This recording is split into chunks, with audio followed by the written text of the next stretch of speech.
Good morning students. आज हम science में सेकंड चैप्टर अम्ल, क्षारक तथा लवण पढ़ेंगे। आज हम इस चैप्टर में अम्ल के बारे में पढ़ेंगे। अम्ल प्रारंभ में पदार्थों को उनके स्वाद तथा लिटमस पेपर पर प्रभाव के आधार पर अम्लों व क्षारकों में वर्गीकृत किया गया। प्रारंभ में जो पदार्थ होते थे उन्हें उनके स्वाद और लिटमस पेपर पर प्रभाव के आधार पर अम्ल और क्षारकों में डिवाइड किया गया था। इस सिद्धांत के आधार पर वे पदार्थ जिनका स्वाद खट्टा होता है तथा जो नीले लिटमस पेपर को लाल कर देती हैं अम्ल कहलाते हैं। ये सिद्धांत इस पर आधारित था जिनका स्वाद खट्टा होता है तथा जो नीले लिटमस पेपर को लाल कर देती हैं अम्ल कहलाते हैं। अम्ल शब्द की उत्पत्ति लैटिन शब्द एसिड से हुई है जिसका अर्थ होता है खट्टा। जो अम्ल शब्द की उत्पत्ति है लैटिन शब्द एसिड से हुई है, इसका अर्थ खट्टा होता है। अतः वे पदार्थ जिनमें अम्ल उपस्थित होते हैं खट्टे होते हैं।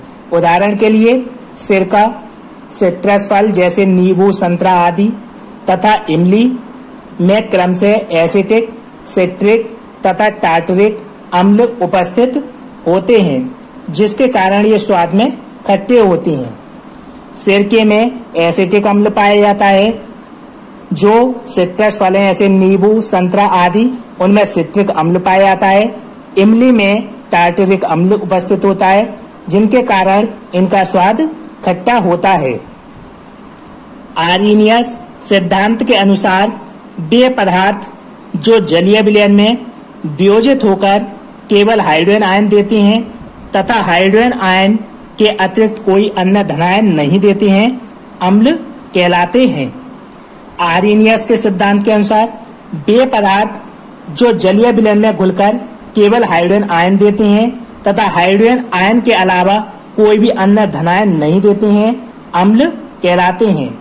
अतः स्पष्ट है कि सभी अम्लों में हाइड्रोजन तत्व उपस्थित होता है। अम्लों के प्रकार आयनन के आधार पर अम्लों को दो भागों में वर्गीकृत किया जा सकता है। नंबर फर्स्ट प्रबल अम्ल, सेकंड दुर्बल अम्ल। प्रबल अम्ल वे अम्ल जो जल में पूर्णतया आयनित या वियोजित होती हैं प्रबल अम्ल कहलाते हैं। सामान्य तथा खनिज अम्ल जो खनिजों से प्राप्त होते हैं अम्ल उन्हें हम खनिज अम्ल कहते हैं, प्रबल अम्ल होते हैं। प्रबल अम्ल वे अम्ल हैं जो जल में पूर्णतः आयनित हो जाती हैं और अधिक मात्रा में हाइड्रोजन आयन देती हैं, उन्हें हम प्रबल अम्ल कहते हैं। उदाहरण के लिए सल्फ्यूरिक अम्ल H2SO4, हाइड्रोक्लोरिक अम्ल HCl, नाइट्रिक अम्ल HNO3 आदि। सल्फ्यूरिक अम्ल जल में घुलकर हाइड्रोजन आयन और सल्फेट आयन देता है। सेकंड दुर्बल अम्ल वे अम्ल जो जल में पूर्णतया वियोजित या आयनित नहीं होते हैं दुर्बल अम्ल कहलाते हैं। सामान्य तथा कार्बनिक अम्लों जो पादपों और जीव जंतुओं से प्राप्त होने उन्हें हम दुर्बल अम्ल कहते हैं।